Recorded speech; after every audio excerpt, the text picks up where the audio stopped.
दोस्तों, आज दुनिया में 95% लोगों को ये लगता है कि पैसा सेव करना ही असल फाइनेंशियल फ्रीडम है और इसीलिए वो अपनी सारी लाइफ में पैसा सेव करते रहते हैं। अपनी डिज़ायर्स और अपनी ख्वाहिशात को दबाकर अपना सारा फोकस पैसे को सेव करने में लगा देते हैं और 60 की एज में रिटायर होकर इस गलतफहमी का शिकार हो जाते हैं कि अब वो फाइनेंशियली तौर पर बिल्कुल फ्री हो चुके हैं, यानी उन्होंने फाइनेंशियल फ्रीडम अचीव कर लिया है। लेकिन रियलिटी इससे बहुत डिफरेंट है। असल फाइनेंशियल फ्रीडम वो नहीं जो आपको 60 साल की एज में जाकर मिले, बल्कि असल फाइनेंशियल फ्रीडम वो है कि जब आप जवान हो और आप अपनी जवानी में ही वो सब कुछ खरीद लें जो कि आप खरीदना चाहते हैं। जब भी आपको कोई अच्छी सी चीज़ दिखे तो आपके पास इतना पैसा हो कि आप बिना सोचे ही उसे उसी वक्त खरीद लें। अब आप ही बताएं, आप अपनी ड्रीम कार को 60 साल की एज में ड्राइव करना पसंद करेंगे कि जब आपके सर के बाल सफ़ेद हो चुके होंगे और आपके मुंह में बस गिने चुने दांत ही बाकी होंगे, या फिर उस वक्त ड्राइव करना पसंद करेंगे कि जब आप बिल्कुल एक जवान इंसान होंगे, ना आपके सर के बाल सफ़ेद हुए होंगे और ना ही आपके दांत गिरना शुरू हुए होंगे। ऑब्वियसली आप में से ज़्यादातर लोग यही कहेंगे कि हम अपनी जवानी में ही अपनी ड्रीम कार को ड्राइव करना पसंद करेंगे। तो दोस्तों, उसके लिए आपको मनी के बारे में वो सब कुछ सीखना होगा जो कि एक 60 साल की एज वाला इंसान नहीं जानता। यानी कि आपको फाइनेंशियल फ्रीडम हासिल करने के कुछ ऐसे सीक्रेट्स और रूल्स को फॉलो करना होगा कि जिससे आप अपनी यंग एज में ही फाइनेंशियली स्टेबल हो जाओ। तो आज की इस वीडियो में हम आपके साथ 7 ऐसे मनी रूल्स शेयर करेंगे कि जिससे आप जल्द ही फाइनेंशियल फ्रीडम अचीव कर पाओगे। Rule number 1, start as early as possible. दोस्तों, अगर आप 60 साल की एज में रिटायर होकर खुद को ये दिलासा देना चाहते हैं कि हाँ, अब मैं फाइनेंशियली स्टेबल हो चुका हूँ, तो फिर अब आप सोशल मीडिया स्क्रॉल कर सकते हो, इंस्टाग्राम पर रील्स देख सकते हो और अपने आप को बुरी आदतों का आदी बना सकते हो। लेकिन अगर आपका गोल ये है कि आप 30 की एज से पहले ही रिटायर हो जाओ और अपनी बाकी एज अपने सपनों को जीने में और दुनिया देखने में गुजारो, तो तब आपको बाकी सब डिस्ट्रैक्शन से दूर जाकर अपनी यंग एज में ही स्टार्ट करना होगा। क्योंकि जितना जल्दी आप स्टार्ट करोगे उतना जल्दी आप रिटायर होकर अपनी ज़िंदगी जी पाओगे। अभी आपके पास 2 चॉइसेस हैं। पहली ये कि अभी आप तमाम डिस्ट्रैक्शन से दूर होकर अपना सारा टाइम अपने गोल्स, अपनी लाइफ और अपने बिजनेस को दो और फिर अपनी जवानी में ही इतने काबिल बन जाओ कि अपनी सारी एस्पिरेशंस और डिज़ायर्स को पूरा कर लो। और दूसरी ये कि अभी आप सोशल मीडिया में घुसे रहो, अपना टाइम, अपना फोकस और अपनी लाइफ को ऐसे ही बर्बाद करते रहो और फिर अपनी कब्र की दीवारों तक काम करते रहो। तो अभी आप जो भी चॉइस लोगे उसी पर आपकी आगे की ज़िंदगी डिपेंड करेगी। दोस्तों, आपके पास आज जो उम्र और टाइम है यही आपका गोल्डन टाइम है और इसी टाइम में ही आप अपने फाइनेंशियल फ्रीडम के सबसे ज़्यादा करीब हो। यानी कि इसी एज में ही आपके पास सबसे ज़्यादा पावर है कि आप दिन रात अपने गोल्स को चेस कर सको। एग्जाम्पल के तौर पर अब आपका एक दोस्त है और वो 18 साल की उम्र से काम करने लगता है, दिन रात मेहनत करता है ताकि वो फाइनेंशियल फ्रीडम को अचीव कर पाए। और दूसरी तरफ आप हो जिसने 25 साल की उम्र में अपनी लाइफ और अपने गोल्स को सीरियस लेकर काम करना स्टार्ट किया। तो आपको क्या लगता है कि आप दोनों में से पहले सक्सेसफुल कौन बनेगा? ऑब्वियसली आपका वो दोस्त जिसने आपसे पहले स्टार्ट किया था। और उस वक्त उसको देखकर आप यही बोलोगे कि यार, काश मैं पहले अपनी लाइफ को सीरियस ले लेता। लेकिन डोंट वरी, अभी वो वक्त नहीं आया, मगर वो वक्त आने में देर भी नहीं लगेगी अगर आप ऐसे ही अपने वक्त को बर्बाद करते रहोगे। क्योंकि बिल गेट्स का कहना है, अगर आप पैदा गरीब हुए तो ये आपकी गलती नहीं है, लेकिन अगर आप गरीब ही मरते हो तो ये आपकी गलती होगी। सो इसीलिए start as early as you can. Rule number 2, focus on multiplying money than saving it. दोस्तों, आप सबको ये लगता होगा कि पैसे को सेव करना ही सबसे पहला कदम है फाइनेंशियल फ्रीडम की ओर। लेकिन पैसे को सेव करने के साथ साथ आपको अपनी इनकम इंक्रीज करने पर भी फोकस करना होगा। सबसे पहले आपको ये देखना होगा कि ये जो पैसा मैंने कमाया है, अगर इस पैसे को मैं दोबारा से उसी काम में इन्वेस्ट कर दूँ तो क्या मुझे उसका अच्छा खासा रिटर्न मिलेगा या नहीं। अगर जवाब हाँ है तो उस पैसे को दोबारा से उसी काम में इन्वेस्ट कर दो, और अगर जवाब ना है तो फिर उस पैसे को सेव कर दो और एक नया सोर्स ऑफ इनकम ढूंढो जिसमें आप उस पैसे को इन्वेस्ट करके आप उससे भी ज़्यादा पैसा कमा पाओ। अगर आज के दौर में भी आप सिंगल सोर्स ऑफ इनकम पर डिपेंड कर रहे हैं तो आप कभी भी फाइनेंशियल फ्रीडम अचीव नहीं कर पाओगे। इवन कि ये बात वॉरेन बफेट ने भी कही है। वो कहते हैं कि never depend on single income, make investments to create a second source.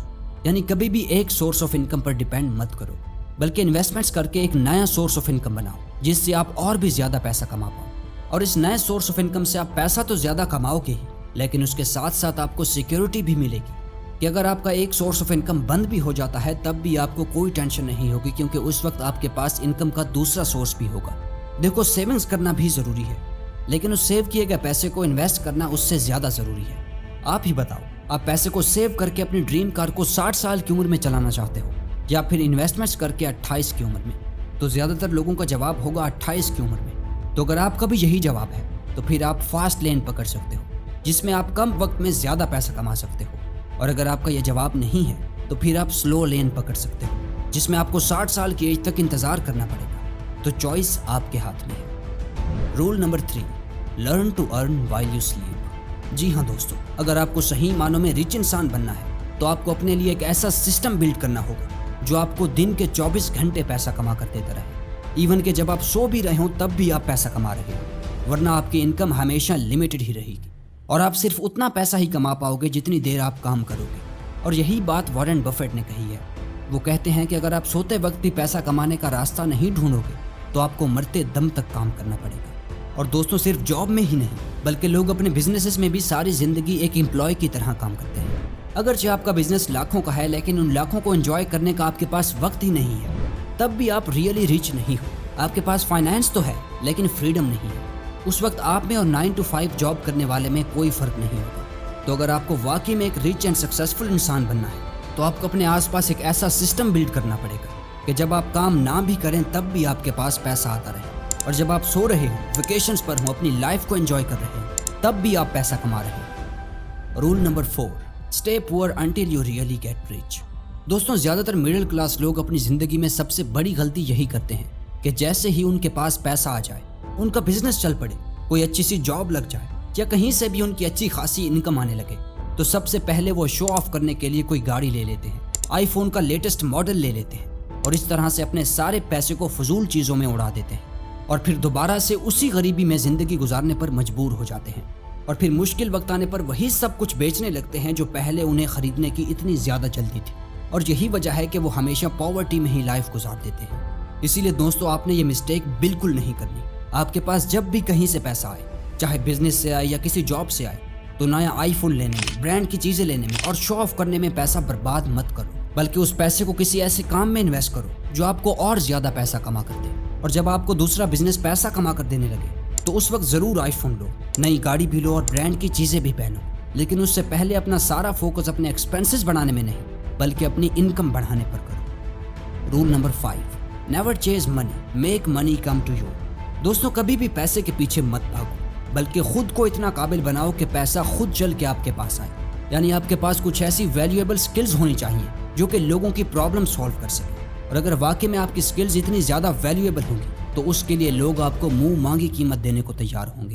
क्योंकि पैसा कमाने का सबसे इंपॉर्टेंट रूल यही है कि एक प्रॉब्लम ढूंढो और फिर उस प्रॉब्लम का सोल्यूशन निकालो और फिर उसी सोल्यूशन को बेचकर पैसा कमाओ। और यही काम दुनिया के बड़े बड़े एंटरप्रेन्योर्स करते हैं, जिससे वो इतना ज़्यादा पैसा कमा पाते हैं। तो इसीलिए सबसे पहले खुद को एक वैल्यूएबल इंसान बनाओ और फिर पैसा आपके पास खुद आएगा। Rule number 6, more learning means more earning. दोस्तों, इंटरनेट की बदौलत अब आप ये वैल्यूएबल वीडियो बिल्कुल फ्री में देख रहे हैं, जबकि इसी नॉलेज को हासिल करने के लिए ना जाने कितने लोग सालों तक कितनी महंगी महंगी बुक्स पढ़ते हैं। लेकिन सबसे इम्पोर्टेंट बात यह है कि आपके पास जो भी नॉलेज है, क्या आप उसे अप्लाई भी कर रहे हैं या फिर बस एक कान से सुनकर दूसरे से निकाल देते हो। दोस्तों, कोई भी नॉलेज उसी वक्त काम आता है कि जब आप उसे अप्लाई करते हैं, क्योंकि नॉलेज लोहे की तरह है। जब तक आप इसे इस्तेमाल करते रहोगे तो ये ठीक रहेगा, लेकिन जब आप इसे इस्तेमाल करना छोड़ दोगे और अपने दिमाग के स्टोर रूम में उसे बंद कर दोगे तो उसे भी लोहे की तरह जंग लग जाएगा। तो इसीलिए जो भी आपके पास नॉलेज है उसी से स्टार्ट करो और फिर साथ साथ मनी के बारे में बुक्स पढ़ते रहो, वीडियोस देखते रहो और जहाँ से भी मनी के रिलेटेड नॉलेज मिले उसे हासिल करो। और यही बात वॉरेन बफेट ने भी कही है, the best investment you can make is in yourself and the more you learn the more you will earn. Rule number 7, always keep backup money. दोस्तों, इंसान चाहे या ना चाहे लेकिन उसकी ज़िंदगी में मुश्किलात तो ज़रूर आती हैं, चाहे वो फाइनेंशियल हो या फिर सोशल। कभी ना कभी इंसान पर ऐसा वक्त भी आ जाता है कि जब उसके पास हॉस्पिटल के बिल भरने के भी पैसे नहीं होते, इवन के मेडिसिन लेने के भी पैसे नहीं होते। इसलिए हमेशा बुरे हालात के लिए भी तैयार रहो, क्या पता किस वक्त क्या हो जाए। आपके पास एक इमरजेंसी फंड या बैकअप मनी ज़रूर होनी चाहिए, ताकि अगर आप पर कोई मुसीबत आती भी है तो आपको किसी और से लोन लेने की ज़रूरत ना पड़े। और यही बात कायदे आज़म ने भी कही थी। उन्होंने कहा था, expect the best and prepare for the worst. यानी उम्मीद हमेशा बेहतरीन की रखो लेकिन तैयार हमेशा बदतरीन के लिए रहो। तो अगर आपको ये वीडियो अच्छी लगी तो वीडियो को लाइक और चैनल को सब्सक्राइब कर देना। मिलते हैं नेक्स्ट वीडियो में।